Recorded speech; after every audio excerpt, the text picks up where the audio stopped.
Welcome back. David Hertel in for Elias. Well, sometimes when I come in and I fill in either on the afternoon with Aaron or this on these mornings for Elias, there are these stories that keep coming back, and it just doesn't seem to get any better. Quite the contrary, it gets worse, even though there's a lot of attention that's brought to bear on these issues. And one of them is the situation in Chinatown. Since the pandemic, we've been talking about the homelessness issues, violence, rampant drug use, and we've spoken to elected officials, city, province, specialized groups that can intervene to support efforts that are being done, and it doesn't seem to get better. Not only is it not getting better, but it gets worse. And now we have first-person accounts from a resident of Chinatown for over 10 years. Phil Chu is on the line. Phil, thank you for coming on this morning. Thank you. Thanks for having me. I appreciate it. So you've been living in Chinatown for over 10 years, correct? That is correct. And so how would you characterize the evolution of the situation in those 10 years?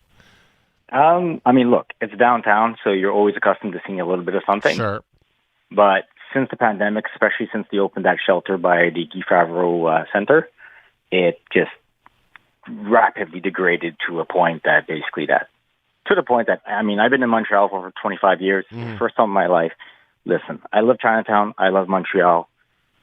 I really don't feel safe in my neighborhood anymore, and it's the first time in my life in Montreal, I want to leave Montreal. And what would you give me some examples that lead you to not feeling safe? Can you give me concrete examples, episodes you've been through? Yeah, absolutely. I mean, it's been okay. When you hear from least worst to best to worst, or whatever comes up. What? No, but I think it's important for myself and our listeners to really understand the daily situation. I've been living in downtown in Old Montreal for years. I know what you're talking about to a point. But when a citizen, you're in Montreal, you've been living in the city for decades, you're in Chinatown for 10 years, and it's gotten to a point, and as you said, I love the fact that you opened by saying, I live downtown. I expect some lifestyle situations that are different from, say, in the suburbs or in the country, obviously. But to get to that point, to a point where you don't feel safe. And I understand you have a little girl, right? That is correct. A 5-year-old. So what I want to understand is what kind of episodes, draw a picture for me to get to the point where you could live with, the usual hustle and bustle in certain situations with a big city. But now it's to the point that you, as a father of a young 5-year-old girl, you don't feel safe walking around your own neighborhood. All right. So basically on a daily basis, what I do is I get up, I walk out, and I scan the situation. I walk my dog, and I scan the situation to see what it is. I made a joke basically in the media the other week that, in Montreal, we need a recycling bin, we need a compost bin. And frankly, I think at some point in time, we're going to need a biohazard bin. Wow. Yeah. For example, I just found it's pretty common that I find needle by my front door, by my back door. My child attends a daycare, the CPE Petit Palais. Yesterday, they found a crack pipe basically in the play yard of the kids. In the play yard. In the actual daycare play yard. There was a pipe, about a crack pipe. Exactly. Last week, there was a baggie of an unknown substance. One might speculate it's crack, but I don't know. We didn't send it to a lab to get tested. I've seen the daycare is not too far from me on a daily basis. I have to scan the environment and see where I feel it's safe to walk my child to the daycare. Because what people don't understand is that it's not an occasional occurrence. It is a daily occurrence of something that's just not normally should be seen. Anything from public defecation, urination, the consumption and trafficking of illegal substances. I mean, in broad daylight, you would understand this. You walk through Chinatown, the village, anywhere. Yeah, drug dealing is happening in broad daylight. As if basically you're. It's just the most normal of occurrences, apparently. Well, exactly. Yeah.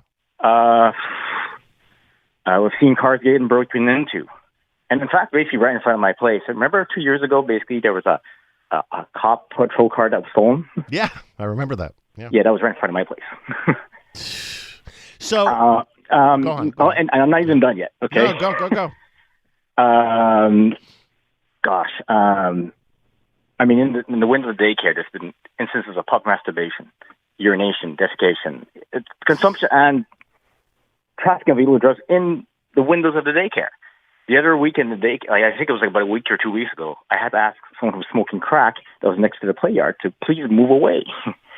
And the worst of all of it was basically at Place des Arts Metro. It was last Labor Day Monday. Mm-hmm. I was walking my kid, we were going to catch a subway basically to go to a kid's birthday, and we found someone who was stabbed. You saw the victim. You actually saw the victim of a stabbing. Yeah, I'm the one who called 911. Oh my goodness! In front of your daughter. Yeah. So thankfully, my daughter didn't see anything. Oh. We immediately pulled her aside. Wow. I looked at my girlfriend like, go that way, quick, go. And I turned around, I called 911, and at Place des Arts Metro. Yeah, right at the X. I mean, if you Google it right now, you'll see it. Yeah. So Phil, I gotta ask. I mean, police, city officials. I mean, you must have called police a lot. Do you have faith in what does police tell you? Look, the SPVM has been very supportive, and I believe they've been doing the best of their abilities. And I believe there's probably a lack of resources. So the daycare has been very in touch very closely with the police officers, obviously. Elected officials. We've never been contacted by anyone from the municipal, provincial, or federal level. None of our representatives ever contacted us. So I don't get it. If I were an M&A, I was an M&A, but if I were an M&A for that neighborhood, I'd be there. I remember I was in Saint Michel, and Saint Michel has had its history of violence, and every time there were incidents, all the local, the municipal, provincial, even federal electeds were there on the ground to see how there could be solutions. Do I get this right? The daycare center where your daughter goes, you need police escorts for the kids? Yeah, because you can't walk them around the neighborhood. You just simply can't. So what is that? So for kids who, I don't know, I don't understand. How does that work? I mean, do you go get your daughter and there's literally police officers that escort you to and from? No. What it is basically for the kids. You know how every daycare, every school has little outings. Basically, they walk around the neighborhood. Yeah, right. Right. We can't do that. The kids can't do that. So when they do it, they have to call police and schedule an appointment. Goodness. Yeah. So for the little outing, they're cute. They're all holding like a sort of tether or something, and so there's literally a police officer or police officers walking around with them. Well, there's a tail end. I mean, at the tail end, there's a few times that basically they were being escorted by the what do you call it, the patrol that are on the horses, so on and so forth. I mean, the kids make it a fun activity, right? But they don't realize why the police. Sure. No, they're impressed. They don't know. And so, wow, police officer. But still, this is incredible. This is in Montreal in 2024. So am I understanding that you're like, this is enough and I'm going to take my daughter and move out from there?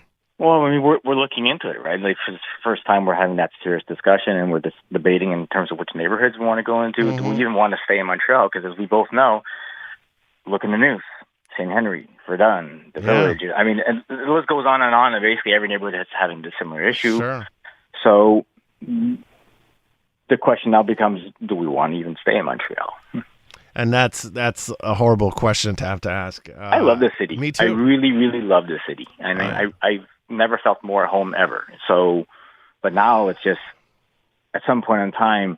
When I say it's a daily occurrence, it literally is a daily occurrence. I've had to scoop human feces with a shovel. I mean, numerous occasions. Well, John. Yeah, go ahead. Sorry. That's what I mean. It's a buildup, and of daily occurrences that have been going on for 2+ years. Phil, unfortunately, that's all the time I have. I want to thank you for sharing your story with us. I wish you and your daughter the best moving forward. And I hope there's a solution that makes you stay in Montreal. Great. Thank you very much for your time. All right. Take care. Phil Chu, Chinatown resident for over 10 years. Where is the city? That's the question. Where are the elected officials? Where are the bureaucrats? Where are the provincial and municipal agencies? This is beyond out of control and unacceptable in 2024 in a city like Montreal.